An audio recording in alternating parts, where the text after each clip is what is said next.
Well, thanks for tuning in to Countdown. My name is Neeraj Chan. We're counting down to a market. Okay, let me just try and adjust the camera a bit. Okay, it should be better now. But nevertheless, we're counting down to a day which has turned out to be abysmal. And I just want to put this into perspective. If you look at what the European markets are doing, what the US futures are doing, you will see a completely different story. It is our markets which are taking it on the chin, getting crushed under the weights of the expectations that were laid out by the Prime Minister on Wednesday or Thursday, maybe, yeah, Tuesday evening, wherein the expectations were that there would be an economy differentiating market moving package that will come in over a period of 5 days. And I think that not having been delivered, just look at the kind of fall that we're seeing in the banks. 6.5% down for the Nifty bank. The Nifty and the Sensex down about 3%. It's blood all over the street. India VIX has jumped up as well. And there is no prize for guessing that there is pain on the screen. IndusInd Bank is down about 9.5%. Ultratech Cement 7.5%, Z down 8.5%, ICICI, Axis, BPCL, HDFC, Maruti, you name it. Bajaj Finance is down on the 6.5%. You name a stock and that is in the red. There will be hardly stocks in the green. Cipla has seen some short covering. There's some gains in IT names today. But key is Reliance and Bharti Airtel too are trading in the red. These are stocks in which there has been some buying off late, but even they are not able to withstand the selling pressure. So purely defensive names doing okay. Vedanta, because of a technical reason, is still doing okay, but otherwise this is very, very tough for the markets currently. Let's get in Hemant Kapadia. I don't even go down the mid-cap route. All of them are bleeding right now. Let's get in Hemant to talk about some specific ideas and some direction, if at all, and then we talk more. Hemant, good having you. Thanks for joining in. How bad does it look? Is it bad enough for you to go out and initiate a fresh shot at the current levels? A very good afternoon to you, Neeraj. Thank you for having me. After 800 points down, I am not very sure, but it was a pullback, and I guess the pullback has run its course, Neeraj. So I would initiate a fresh shot, but selectively. I think there is something called Manappuram Finance, which is a short. The Nifty itself is a very tempting short, but I would wait a bit because we've come off 800 points, Neeraj. Maybe or maybe not, the bounce comes in, but I would like to buy the Nifty 8500 put for June 26 at 180. We are currently around 250, 260. So only if it comes to that level, I'd buy it, which was around today's morning. Otherwise, today's opening rate. Otherwise, it doesn't make sense. Stop loss 0, target 540. So yes, and if you look at it, I wouldn't short banks, but Amara Raja could be a fresh shot. Manappuram is a fresh shot for me, and even cements, life insurance companies have peaked out. So, like you said, except IT and maybe pharma, everything else is a short. Okay, you're not bracing yourself for any kind of bounce, right? I mean, the world markets are looking okay. You don't think that will rub off on our markets? No, I think so. That is why I told you, Neeraj, the put that I was telling you, 8,500 for June 26. I am telling you it's currently 246 or something. That's why I'm telling you to buy it at around 180. It's around 278, sorry. So like you said, looking at the world markets and looking at everything, I just get the feeling, and plus the fact that we've come off from 9,600 post the announcement to 8,800 almost, Neeraj, that's 800 points. I'm not talking about a 50% retracement, but something close to 9050, 9100 could be possible. That's why, so keeping in that small cushion for a bounce, I'm giving you a buying put at a, at a level where I'm sort of factoring in the bounce range. Okay. Samir Kalra joins in with his fundamental thoughts as well. Samir, it seems like defensives all the way, but I want to talk about the weaker hands first before we talk about everything else. Let's start off with banks, Samir. And if you had a financial name in your portfolio even now, and let's assume you had the highest quality 3 names, a Bajaj Finance, HDFC Bank, a Kotak Bank, what would you do then? What would you do now? Now that some bit of correction has happened, do you brace yourself for more? Do you get them out of your portfolio? What do you do? So I think there is a certain bit I'll still take out of my portfolio. I'll give you 2 very clear reasons. The package or even the previous announcements, whatever is said and done. If you see, the whole system now depends on these banks to take the load of, bringing the economy back to a certain level of growth by pushing that liquidity. So in that way, one thing can happen. Either they'll be more liberal in giving the loans in terms of the quality of loans or the quality of borrowers they're giving to that loan. So it might come back to them when this 12 months of moratorium or 6 months of moratorium finishes off. Second, their ability to raise money from here on will become very difficult, even for well-funded. So the risk of moratorium getting into the asset quality at a certain level and the fundraising power for even the highest level bank, even whether it's the debt markets or the equity markets, becomes very difficult from here on. And that's where I feel the valuations can still go lower from where they are, at least 20 to 30%, and they can become much cheaper as we unfold, because now the June results will be in focus. Because already 2 months, April and May, is out of question because of certain levels of lockdown. So certain activities will not be taking place. Now June, if you come back to normal in that sense, taking that sense, how much impact will you bear on your NIMs and how much operational capability you have will be disclosed in June. So that time everyone comes on the same platform. So I think it's better to book out whatever, even you have a small loss also. I think it's better to reduce the weight right now rather than looking at adding a weight. What's your call on telcos, Samir? We are awaiting Bharti numbers today, but even after the fourth tranche of investments by one more major global investor, both Reliance and Bharti ahead of the numbers are trading weak today. Is it just the market mood, and will they kind of be back to winning ways again? So I think what happens, even if you see right now, the cash flows of telecoms will be much more resilient as compared to other sectors, right? Whether it's even pharma or tech right now. So I think telecom will have much more better cash flow generation capability. But if I see a longer term, can these companies be cheaper in next 6 months? For me, yes, they can be much cheaper, because if you see the ARPU calculation, which everyone is doing away with, will not come true. Because right now they are more focusing on giving a larger, value of data per rupee right now. If you see, a lot of packages have shifted to more 500 and 600 rupees with more data.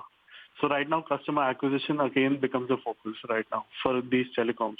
So maybe these kind of valuations will get cheaper from here on. So I rather wait for June results to come out, and March can give me a certain direction in ARPU as well. The NBFCs have been taken to the cleaners today. M&M Financial is down 18.7% after really a washout quarter of sorts.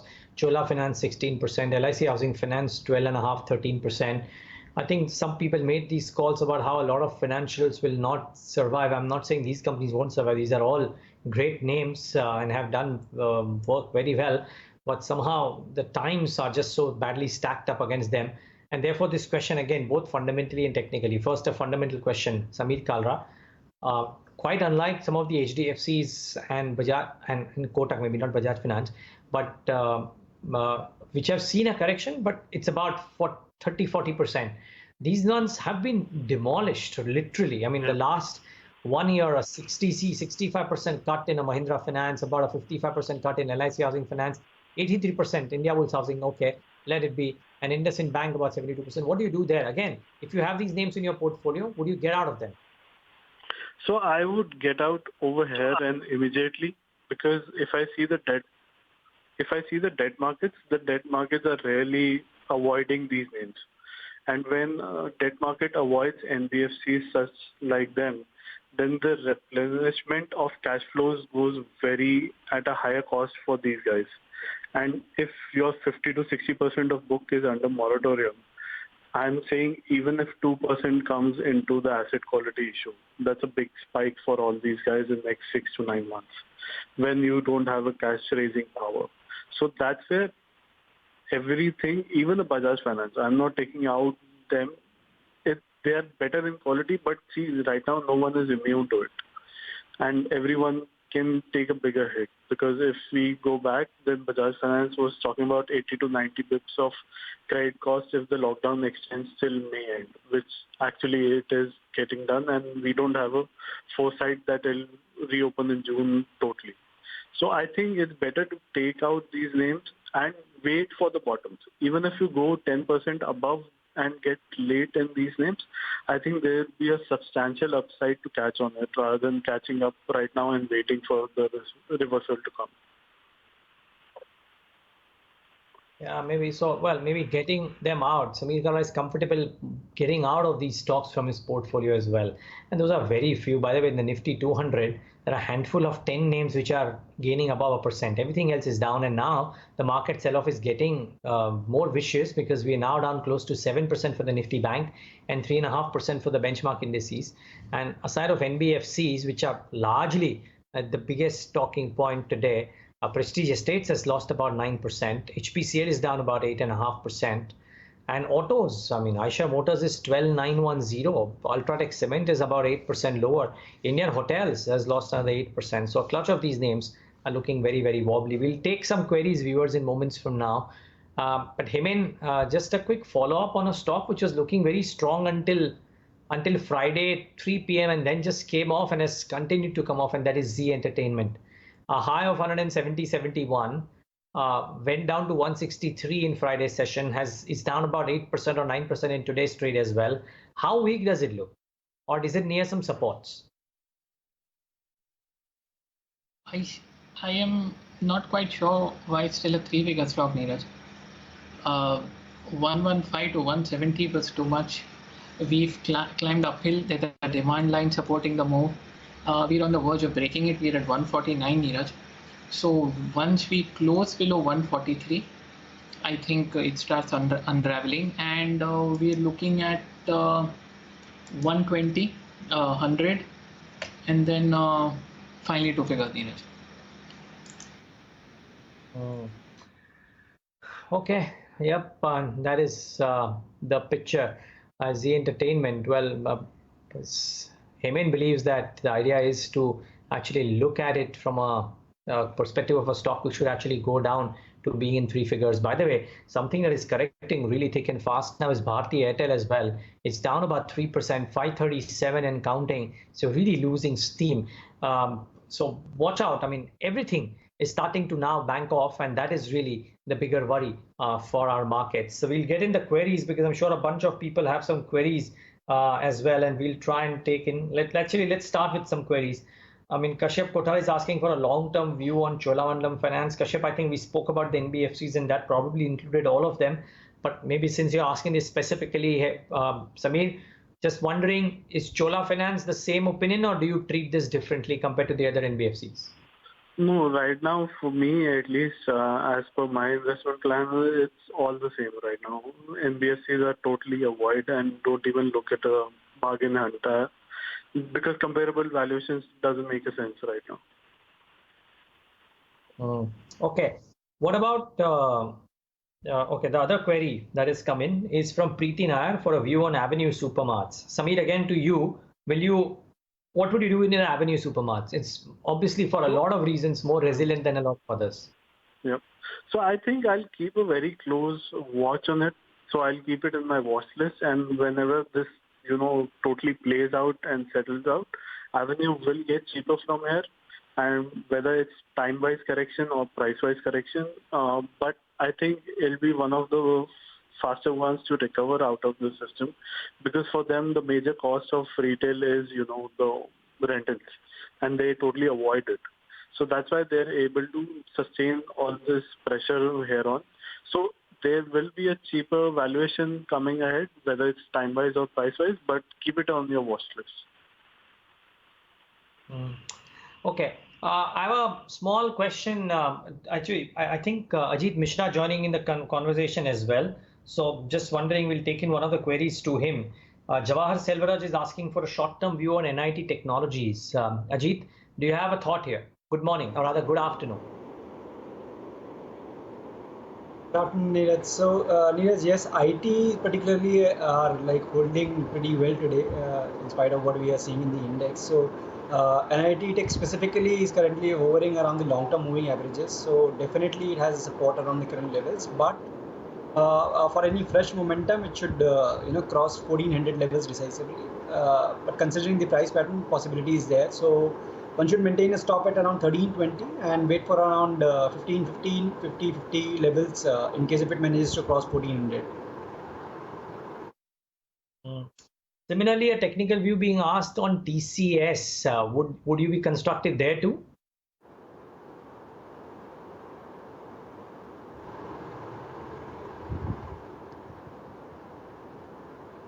It's for me, Neeraj? Ajit, that question is for you. Yeah. All right. Yeah. So TCS also, Neeraj, like all the IT majors, especially TCS and Infosys, both are looking very strong on charts. In fact, they are trading close to around the day's high as well. But yes, we have an intermediate hurdle close to around, let's say, for 2000 levels in TCS, which is the long-term moving average. But considering the price pattern, the possibility is there that it may surpass this level in days to come. So definitely one should hold positions with 1900 as stop loss and close to around 2050, 2100 is the target area. Okay. There is also a question coming in on the technical view. And Hemant, I would want you to come in because we haven't discussed Bharti Airtel on the charts. Girish Sharma is asking for a short-term view on Bharti Airtel. And the reason I bring it up is because the stock is now correcting. Even that is started to pitch in, as I said. Is it looking weak? Can it go deeper or is it near some supports? I think it's looking weak, Neeraj, because if we close at this level, that technically would mean a downward bar reversal today. Last 9 trading sessions, we've not broken 525. And we are at 535. So a downward bar reversal today on volume higher than the last 2 trading sessions, and we have 13 minutes left. The MACD on the verge of giving a crossover sell. Well, I think it's getting ready to be pushed off a cliff, a small cliff though. Mind you, viewers, Bharti numbers come out later today. Though I don't know how much of a difference would a strong quarter make, but I do know that if the quarter is weak, then it could actually be very tough for Bharti Airtel. So let's wait and watch what happens to this one. I would still believe that names like Bharti Airtel, Reliance are relatively stable. Keep in mind, as Hemant said, we've corrected about 800 points from the highs of Wednesday, nearly 800 points circa that. And from the recent highs of 9800, that's about 1000 point, nearly one-way move, save for that one day of an uptick. And therefore, just be mindful of that. But at times, very sharp cuts get bought into as well, as we saw in that near 40% drop from 11,800 all the way to 7,500. But this is nowhere close to that. And we've shown you enough data which suggests that how in the past, in 2008 as well, which was a smaller crisis than this arguably, that we had multiple bounces in our overall 60% decline. So you have to be mindful of that we had a phase of decline, then a pullback. Now this is phase 2, which need not necessarily stop at the recent lows of 7,500. There's no science really to predict where it will stop. I'm just filling you in on those details. By the way, Bajaj Finance is at 1933 now. So yeah, that is looking very, very weak as well. We've spoken about enough weakness. Let's talk about some strength. Ajit, Cipla, 601 and counting, 5.5%. It's trading at the highest point of the day. What are your thoughts on this one? Yes, Neeraj, and in fact, it's one of my recommendations for the day in case somebody wants to take a BTST or a positional trade. So I feel that pharma, by and large, is going to remain positive overall. And even if we'll see some correction, I believe that stock like Cipla, Cadila, Granules, Sun Pharma, Lipton, they all are looking very strong on chart. So any dip is a buying opportunity. And Cipla, after this result reaction, I believe that possibility of testing the records high again, close to around 630, 635, 52 weeks high is very high. So one can definitely consider fresh long at the current levels with 590 as a stop loss. Okay. So while we are at it, why don't you give us your second recommendation as well, Ajit? So on the second recommendation, we have short trade considering that the market buy is completely wobbly, and the metal pack, I believe that Tata Steel has been underperforming the entire space, and it has been hovering in this range almost for a month or two. after retesting the record, that upper band of this consolidation range, again it's fizzling out. So possibility of uh, touching the level close to around 245 is quite high. So one can go short in Tata Steel at the current levels with the 278 as a stop loss. Okay, well, I mean, you want to come in with a BTST or STBT? You gave a couple of short calls, but then the market was probably not as worse behaved as it is right now. It's now down 3.5, 1,088 on the Sensex, getting ready to break 30,000 on the Sensex. Any thoughts? Any top closing strategy? Well, frankly speaking, I think the life insurance companies seem to have run their course, but that's more of a positional short. So, and like you said, overseas markets up 800 points, 8,800.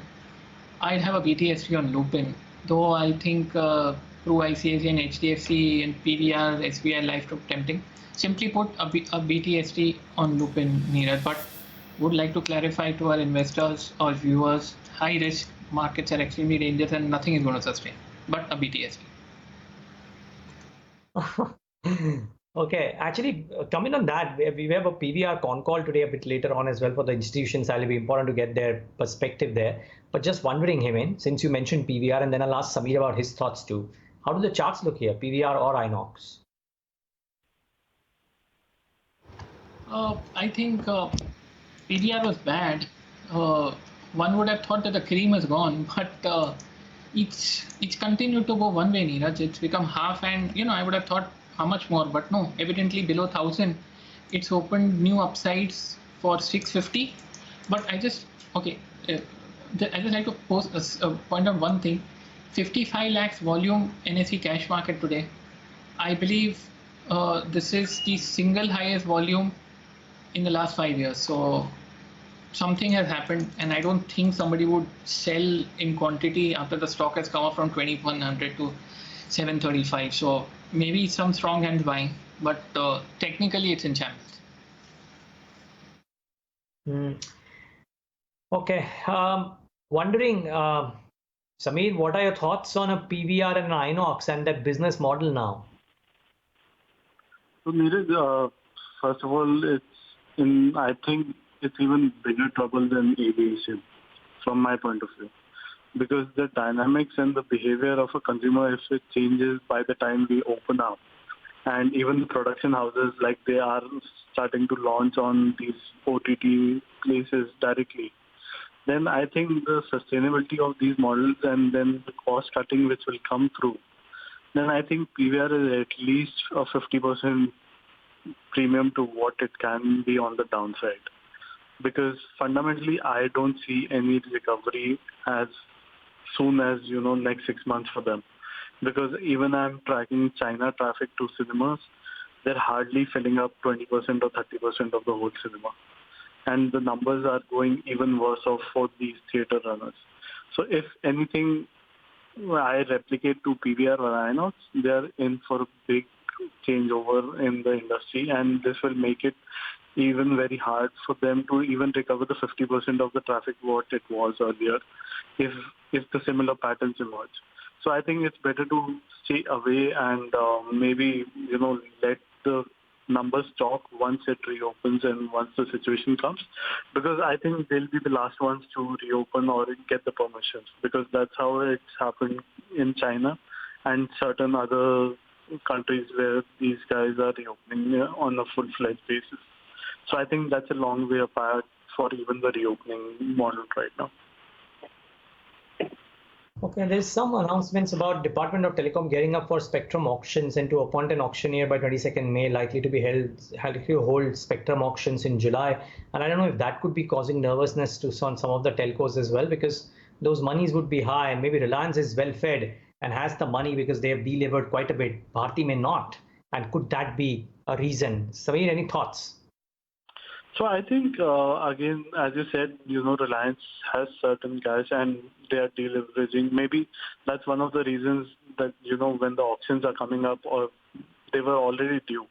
So I think it's better for you to take out a little positions out of Bharti, because, again, these auctions put another level of debt right now, and cash flows are still stable, if not deteriorating from here on.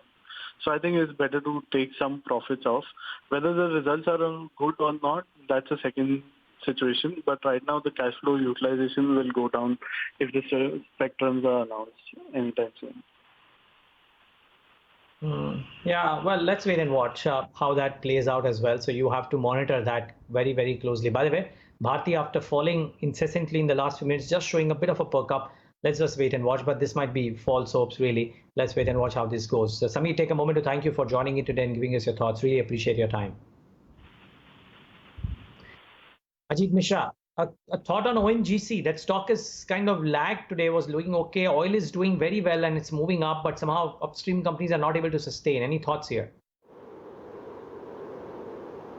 True, Neeraj. And in fact, we have a disclosure that we have recommended to go short in ONGC of late, and it's looking weak to us, Neeraj. And I believe that possibility of again retesting close to around 65-60 levels is very high, because it's an underperforming counter, Neeraj. So we have hardly seen any recovery. It's just like bounce and to go short in every rise. That is what we have seen of late also. So after spending nearly 2 weeks under congestion zone, we have seen a breakdown today. So one can still go short for the positional short at the current levels with 76 as a stop loss and close to around 65 as a target. Amen. Would that be your thought too, ONGC? But does it look near support levels or does it look weak for going down further? I'll just have a look, Neeraj, because as a rule, it's safer to stay away from government companies. Better to bet on horses, actually. But no, I am not very clear. It's a distribution and we're seeing a downward breakout. So I'd see a positional short not looking good, Neeraj. Not looking good, a positional short. Okay. One company which is looking strong before we start wrapping up the markets is India Cements. 2 days on a trot now, doing well, 2.5% in today's session as well. Any thoughts here, Hemant? India Cements. Well, if RKD, as is popularly called in the markets, buys, the stock has a mind of its own. So if you remove that from the equation, I don't know. Technically, moved between 67 and 115, Neeraj, and this has been for almost one year and 5 months, and now we are breaking out from there. So technically, it looks strong. It's given a breakout. Sorry, it's breaking out. It's not broken out today, the first day of the week. Looks good, looks like outperformer. For how long? I don't know. It's the magical name which is attached to it, but technically it looks fine. Okay. One last question, Ajit. Quick 30 seconds. What is looking weaker, Bajaj Finance or HDFC Bank? Weaker, I would say HDFC Bank, Neeraj, because 1900 is a very critical support for Bajaj Finance, and we have seen a consolidation around that area. And banking specifically is still looking weak to us. So maybe I'll not be surprised in case of Bank Nifty will be testing 17,000 levels in days to come. So yes, HDFC Bank is a weaker candidate in comparison to Bajaj Finance. Okay. By the way, Inox Leisure is down about 16-17% as well. So it's not just PVR, but Inox Leisure too has come off very, very rapidly. Okay, let's start wrapping up the markets. Viewers, it's not been a great day for Indian investors. I must tell you, a lot of good names have fallen. The weaker hands have looked even more weaker. Quick thoughts here. Nifty Sensex, Nifty Bank, all of them looking wobbly. IndusInd Bank tops the list of losers. Z follows suit. Eicher Motors, BPCL, HDFC, Maruti Suzuki, Axis Bank, the list is long. Bajaj Finance down about 6.5-7% as well. ICICI Bank down about 6.5% too. Coal India, HDFC Bank, both of them have looked weak. What's looked strong? Cipla, TCS, Bharti, Infratel. Those are a few names that have held okay. I want to talk about some things that we haven't spoken about today because like I said, Inox Leisure, just wanted to mark that one, and PVR too, the kind of crashes that those two have had, very, very deep. Hathway Cable is done okay. From amongst the small caps, there is strength in NDTV marginally. Heikel is up about 5%. Subex is up about, forget Subex actually. Those are a few penny stocks. What's not done well? As I said, Inox PVR on the BSE small cap space topped the list of losers. Both of them are down 14% and 13% respectively. Equitas 11%. Prestige Estates 9% lower. Aarti Drugs 8.5% lower. There is weakness in Ujjivan Financial 7.5%. Nagarjuna Construction about 7% lower. There is weakness in Jubilant Foodworks 7% lower. The numbers and Hotel Leela as well as Century Textiles have looked wobbly as well. So those set of names have all looked very, very weak in the session today. But all in all, just a very, very poor day from a bull's perspective. For a bear, it was a delight. You went short even after open, you would have made a lot of money. But final thoughts from our experts. Ajit, I'll come to you first since we haven't spoken to you about the indices. You mentioned the Nifty Bank could slide to 17,000. What about the indices? How weak are they looking? So Neeraj, if you'll see, at least Nifty index has been hovering in this range, while the banking has been, maintaining its negative bias for long and has been underperforming. It's just that the reliance has been helping the index to hold the high levels, and now, it's also trading sideways. So there's nothing major to, help the index to sustain at the high level. So again, close to around, let's say 8650, 8500 zone is what we believe that Nifty may take a pause. It's going to be the area where we may see some consolidation again, followed by some rebound. So any rebound at current levels, I would recommend to go short. And since we are seeing erratic swings, it's best to maintain option strategies.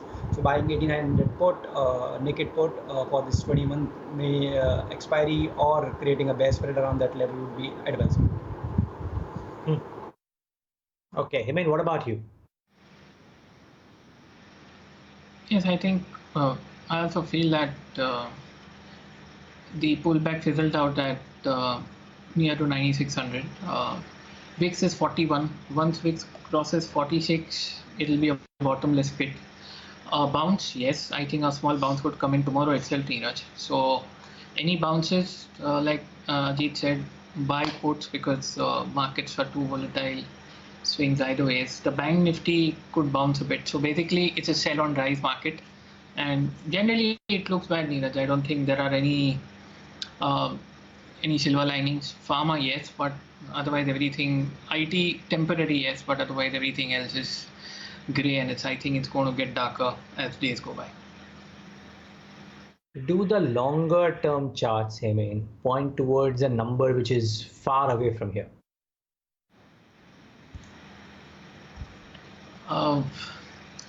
Wouldn't want to sound like the prophet of doom or ultra bearish, Neeraj, but the way I see it, the levels are 88, 85, 78, 75, 68, 63.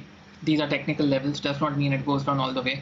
But I see a retest of 7500, and if it retests 7500 in the next couple of months, I am not sure why we would hold. And it's not going to be India. France, Germany, CAC, DAX, Hang Seng, US is still a bit different. So it's going to be a worldwide meltdown. So I think it's coming, Neeraj. Okay, let's wait and watch. But let's hope for a bounce as well. I mean, we've had some very poor days of late. I think we could do with a meaningful bounce. Let's see if the world looks okay, because Europe is opening up, cases are okay there, and that is looking okay. I mean, again, I don't know if there are some signs of our markets and economy opening up, then that might be a bit of an antidote to this market, which is looking very, very weak right now. Let's wait and watch how it shapes up. But Hemant, Ajit, gentlemen, both of you, thank you so much for taking the time out and speaking to us today. As we wrap up, Old Bridge Capital's Kenneth Andrade, he says that FY21 will be a washout year for Indian corporates as the first 6 months have very less economic activity. He in fact advises to look at FY22, since even the second half, if it recovers, will only help recouping the losses of the first half. He also says that companies with more physical assets will lead the recovery that begins in FY22. Viewers, thanks so much for watching in today. We've got the governments who have stepped into this pandemic across the world and trying to mitigate the economic disaster that is there. And everyone's supplied a different different levels of capital into the entire system. From an India context, I mean, if you look at a degrowth of between 5% or 10% within the Indian economy, given the fact that you're going to miss the first 6 months, you're definitely going to miss the first 6 months in terms of industrial output or in consumption spends. The government's essentially stepping in with a number which is roughly the same. So what my sense is what we're effectively trying to do is stem the rot in the entire system. A minus 10% growth, 5% or minus 10% growth in GDP, and the government has stepped in, and you will get roughly you're anchoring roughly for a flattish year end for in terms of the GDP numbers. So that's what's happening on the India side. I mean, you can go down to the specifics, granular specifics, to see where it is coming and how it is coming. Globally, they've done the same. There's some countries that have gone extremely ambitious, and there's some countries who cannot afford the kind of stimulus that the rest of the world is doing, who probably get left out with all of this. So 2020 calendar year and 2021 financial year, as far as India is concerned, is almost a washout year for corporates out here. What we need to realize is that just give up the first 6 months of economic activity, and then concentrate on the second 6 months and see if we can pull back a significant amount of all of that. Of course, getting the supply chain and getting labor back into the system, all of this will have its own implications and how fast all of this can take place. But net companies and corporates are finding their way around. I think we'll come out of this pandemic a lot more efficiently than we've gone into it. And it should be good into 2021 from a profit and from a P&L standpoint, but more on the expenditure side, as corporate India will completely shrink its expenditure. So 2022 financial year, it's not as I don't think it's going to be as bad as most market participants are talking about it. Sure, we will crawl back, but forget 2021. We need to consider 2022. Last 6 months of financial year 2021 will give us some sense of what the following year will be like. So I'd say just concentrate on problems that are there or in industries where the problems are, and just avoid them.